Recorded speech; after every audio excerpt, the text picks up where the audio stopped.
Yeah, you and I are just going to chit-chat real quick, okay? Okay. Just to make sure we have this right in case something happens to me, I got to go do something else and someone else is going to do this. Let's make sure we have the right spelling of your first and last name. What's your first name? Keysel. And last name? Gilchrist. And spell both. You say Gilchrist? They say Chris, I say Gilchrist. We're going to say the way you say it. Gilchrist. Gilchrist, okay. Yes. All right, and spell both names for me. Kisal. My last name is Gilchrist. Okay, all right. And you are the mother of Lamarvion. Right. Lamarvion McKinnon. Pronounce his first name again? His name is Lamarvion Tremayne Aviticus McKinnon. All right, and we're going to use the two names, the first and last name, and what are those again? Lamarvion McKinnon. And spell both names for us. Lamarvion, last name McKinnon. Okay, now, Mr. Gilchrist, you and I have talked an awful lot here before we were getting into this interview. I want to let you know that we're live streaming it right now, so they're getting it back at the station. Okay. So we've talked about a lot of the superficial things off to the side, but we want to stay focused on your son and what happened, and you're concerned especially about the two individuals who are wanted for questioning right now. They're not wanting to be charged or anything, they're wanting for questioning as well. Let's just start by kind of give me some nuts and bolts of when this happened and what happened. Okay, I got a phone call. It was early Tuesday morning, round about 1. It was like, if I'm not mistaken, it was like 1:40 something is when I got the call. And when I got the call, my other son, I call him my son, he said, "Ma, McKinnon has been shot," because that's what he called him by his last name, military. And I said, "What?" He woke me out of my sleep. I normally don't answer. He said, "McKinnon been shot." I said, "He been what?" I asked him again. I said, "Shot where?" So I got a little panicky trying to figure out, okay, are you playing? You know, you serious? He been shot. Is he okay? He said, "I don't know, Mom," but I said, "What is the address? Where is he at? Do you have his location?" He was trying to tell me and I couldn't figure out, but I was running upstairs trying to get my daughter to tell my daughter that we need to go because my son has been shot. So she hurried up, come down. We got the address where he was at. But I called my brother while I was on the way because he was closer. And when I called my brother, he went there because he didn't even realize it was right around the corner from him. And he said when he got there, it was police everywhere. And he said that he spent around the block just to, you know, find, I guess, the way to get there, to get to the scene. And he said he noticed when he went around the block, there was a police officer out there with someone in the car. So we thought that they had someone in custody, but apparently it wasn't. So by the time we got there, I want to think we got there about a little bit before 2, me and my daughter, because it takes like 20, 30 minutes to get there from here. Can you stop for 1 second? When you say it happened on Tuesday, what date was that? Was that June the 4th. So this happened on June the 4th. June the 4th. At 2024. So at what time again? From what the papers say, 1:23, but then my statement says 1:30 from the detective. Yeah, but I just want to make sure what day we're on. So if it was Tuesday. Early in the morning, Tuesday morning. Early Tuesday morning. Okay, Michael, you're on. I'll switch back. I heard it pop a few times. I'll make sure it's fresh. Yeah, that's fine. So I'm going to make sure because I thought I could say Monday because it was still dark for me. But because it crossed midnight, it was Tuesday, the 4th. Correct. Okay, all right. Yes. So that's what my daughter was like, Mama. She peeked at me because I got an older daughter, and she was like, Mama, you thinking like your sister, right. My daughter. It's okay. So your family members, when you get to the scene, what do you see? When I got to the scene, I hurried up and ran out the car, and I started running towards over there because I saw my son's car, and I was hollering, "Is that my son? Is that my son?" Because still, just because his truck over there, that didn't mean that that was my son. They started, the police officers that was out there was telling me, "Ma'am, you can't come back here. You don't want to come back here." It was a young 21-year-old young lady that was a cop out there. She was very nice and cordial. She talked to me, and she was saying, "You do not want to see him like that." And I was begging, "Please let me see my son. Please let me see my son." So they was telling me we couldn't go over there. And you described to me why they didn't want you. Where was your son shot, and how many times? When I saw my son, because I actually snuck around the bushes, because I started walking. I was led to walk. I snuck around the bushes, and the bushes are on the side. But while we was out there, my daughter was in a chat that my son was in, right? Because he put her in there Sunday. Somebody was out there, and they was telling my daughter, "You better not mention AJ, whoever he is," which his name is the guy on the paper. They said, you better not mention him. They told her she was a snitch, and they was threatening her. They didn't know her. They didn't realize that she was his sister. So I was telling the cops as I was getting the information, they threatened my daughter. Somebody's still out here. You know, I was letting them know that somebody was still out here. But the newspaper article claimed that there was a witness that was still in the... Okay. I got it. I want to stay focused because we don't do newspaper stories. We do our own. I don't care what the newspaper says. I want you to tell me what you know. Okay. And what I know. And so the question, again, is you've described to me where your son was shot and how many times. Tell me that. Okay. When I went around the corner and I looked, my son was laid down like this, like he was with his shirt off, because it made sense what I was told. His shirt was off because it was supposed to have been a fight. It's not a gunfight. When I saw him, I didn't see no blood behind him. I just saw his back and the back of his head because he had a little fro. And where was he shot and how many times? I was told from the funeral home that he was shot 3 times in his face, temple, the back of his head. I want to say he said his hip, shoulder, and several places around his body. 12 times. He had 12 bullets in him. 12 holes, in him. So I don't know. And he did explain to me, he don't know if it was the type of gun that goes in and comes out. But he said this was personal because they shot him 3 times in his face, his temple, and the back of his head. I didn't see no blood. As a mother, when you know that's how your son died, what goes through your head? I'm angry. I am angry. But I still have compassion for the other kids that killed my son or whoever it is that's involved with my son's murder. I do have passion because God would not allow me to hate them. I can't do it. I've been through this other stuff that I've had to endure. So all I ask is that they turn themselves in, and I do ask that everyone pray for them, that God have mercy on them and save them. That's what I ask for, because I know the life that my son lived. I know that I raised my son the right way. I understand that, kids are going to go their own way when they get older. And that's what my youngin' did. But this right here was personal. It wasn't something that he was called from Lumberton, hanging out with his friends. And when he was called, he let flesh lead him to come, and he ended up at 7-Eleven, from what I would know, and I had to go there yesterday for them to pull the feed because I thought they had already done it and they hadn't. Then he went from 7-Eleven and he was lured down there on in Hope Mills for whatever reason at the car wash, U.S. car wash. That giraffe over there is special. Tell me about that. We just had his baby shower. The next day, we buried him on June the 14th.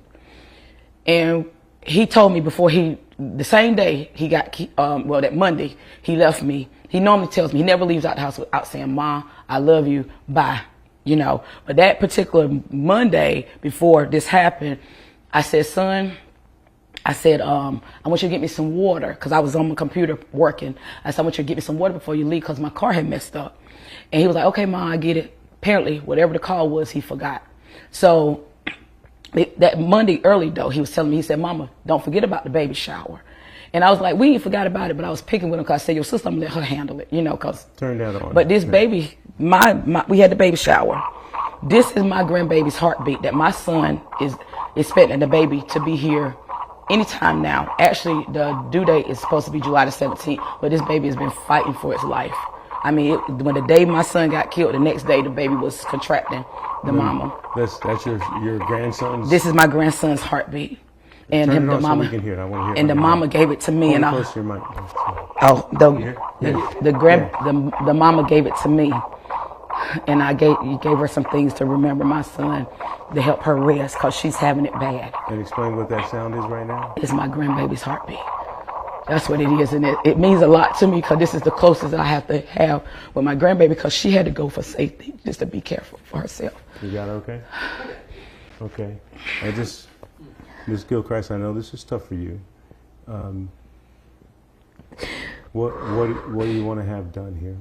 I just want justice. I want them to turn themselves in. Everybody that's involved, they need to talk. That's all I want. I don't want no revenge. I don't want nobody hurt behind this, which I know these are some dangerous people, which we're not scared, but I don't want nobody hurt. I just want justice, because they failed to mention that my son was a vet. My son was a vet. He come out the military, and I don't like how they didn't take him to the VA. they took him to Cape Fear Valley Hospital. I didn't understand that. I was asking him everything while I was out there. Are you going to take him to the vet? No, ma'am. We're taking him to Cape Fear. I said, but he's a vet. We're taking him to Cape Fear. That's what they told me. They didn't tell me, could I come to the hospital to identify my son? None of this. All they went of me saying that was my son. I saw on social media there was a flag folded over coffin. was that the military? The military came out and did a 21. Is that what you wanted for him? Yes. Yes, because take a drink. Why don't you get a drink of water? My asthma been messing with me. And my son, before he got killed, he was the same way, coughing and coughing. I said, son. So I just have one more question for you, and we'll be done. So I want you to just take a breath here. And I had to clean his car up. Yeah. And there's his vehicle that's outside there has at least one bullet hole in it. It's a bullet hole, and I found a 9mm shell in it. After the forensics did what they done, I found a shell, I found drugs, and I found somebody else's identity hidden in my son's car. And lastly here, last question is, how do you want your son to be remembered? I want him to be remembered as everybody that knows him. He's a loving young man. He loves everybody. He loves hard. He's the type of young man, if you mess with his friends, you're going to hear about it. When he was younger, he was bullied all up into high school. I was so concerned, I took him out and sent him the Tar Heel Challenge, and he graduated within 6 months. And from there, he decided, he had a friend that talked him into going to the military. But with the bullying, I guess, he stands up for people that's been bullied. I have some friends of his that tell me, they say, if it wasn't for him, that he took up for them when they was being bullied. I mean, big boys now. And all that, again, how do you I want them to remember him as he's a good boy. He's saved. He gave his life back to God in October. When he was little, he gave his life to God. When he got middle age, he gave his life to God because that's all he knew. I raised him that way. That's the way I raised him. How old was he? My son was 21. Okay, you want to get 2 shots there, Michael? Yeah, he was 21. Ms. Gilchrist, you did really well. Under these circumstances here, I really appreciate you talking to me. It's amazing that we're neighbors. You came the right day because God, all I heard Holy Spirit say, rest, rest. And I was laying on my floor resting. When I knocked on the door? No. I didn't even hear you knock on the door. And I didn't want to bang too loud. Oh, we used to have a camera, but that's a story to that. Yeah. But I didn't hear you knock on the door. All I know was I got up and it was like, go check the mail. And when I went out there, I thought you was he's actually my brother-in-law, but he's my cousin too. And I said, he's back again. I thought you was him because he's got the same color Jeep that was here yesterday. Yeah. So again, we're still being recorded back at the station here. So I still want to remain focused. I don't want you to go too far off on a tangent here. But Michael, he's going to get some shots and kind of move around a little bit while we're doing this part. So you buried your son. Where are you from? Are you from Red Springs or? That's my hometown. So you're from Robinson County. Yes. And you're here. Yes. Yeah, he is it. That's Red Springs right there. That's my hometown. But the area that my son was in last before he come here was where we was actually, might as well say, stable for 7 years. Right. But when was the last time you talked to your son? A Monday. That was Monday before he died. Yeah, before he died. And what was that conversation like? It was basically about the baby shower early that day. And then when he left out, I had asked him before he left. No, he come through here first. And I asked him, I said, son, can you get me some water, a case of water? I said, because I told him what my car, and he likes to challenge me. So he was like, Mama, why I got to get the water? I said, my light came on my car, son. And he was like, oh, okay, because you said that. So he laughed, and I was like, shh, because I'm on the phone. So he went upstairs, and he stayed there for a while. But then next thing I know, he just went to the door, and he said, Ma, love you. And I was like, because he don't know me say it that way. So I was like, love me. I said, love you too. By the time I was saying love you too, he could close the door. But not knowing that was going to be the last time I was going to see him. And he always made sure he hugged me. Even if I'm mad, he was like, Mom, you need a hug. He was like, Mom, you need a hug. And I'd be mad with him. Get off me, you know. And that's when, that Monday, he was messing with me because I was like, you got shh. He said, Mama, it ain't that serious. I said, they don't want you talking while I'm on the phone because I just started. And he was like, Mom, it's not that serious. He said, give me a hug. And I was like, he said, all right. And I was like, oh, God. So I almost started feeling bad, regretting that. And tell me again what your last words exchange were. He said, Ma, love you. And I said, all right, love me. And then he was like, no, I was like, all right, love me, because I knew that's not how he normally would say. And he closed the door. That was the last time you And I saw said, him. all right, love you. And he closed the door, but I was on the phone, you know, too worried about my job, concerned about them hearing me and my son. You know what I'm saying? Because I started this new job because I'm actually on disability. Right. And it's something new I started. But those are the last words that you heard from your son. And then I didn't even notice. I sent him a picture at 10 p.m. No, that was accidental. I think that was 10 p.m. Tuesday, and I saw it on there. Yeah. You good, Michael? All right. Your name, Michael what? Joyner. His mom was a teacher. Joyner. Joyner, J-O-Y-N-E-R. Was he teaching in Richmond? Yeah. Joyner. That sounds familiar. Because my family, I was raised, my aunt raised me. My mama, I was taken away from my mom when I was a little girl. And my aunt Pauline Gilbert raised me. The Gilberts, we lived in the new houses, they call it, near the projects, the houses over there. And I don't know if you probably was young then. Well, how old are you? I'm 54. I'm 40. I'm 41. I gotta think for a second. I'm 41. When my brother was 15, when I was 15, my aunt stayed here, my other aunt stayed here, my brother stayed here, and he was raised by my grandmother. I don't know if you ever heard the story where the uncle killed his nephew in the house. That was my oldest brother. Yeah, so he told me he was going to kill my brother. Yeah, so that's what made it bad, but I couldn't speak up. So that's Hope Mills. We probably gonna do it was car wash down Hope Mills. We I got ins and pictures outs of on that. Yeah, we got video. Okay. Out there. We got video. All right, we've finished back there to that. Yeah, well, I guess I was on board. So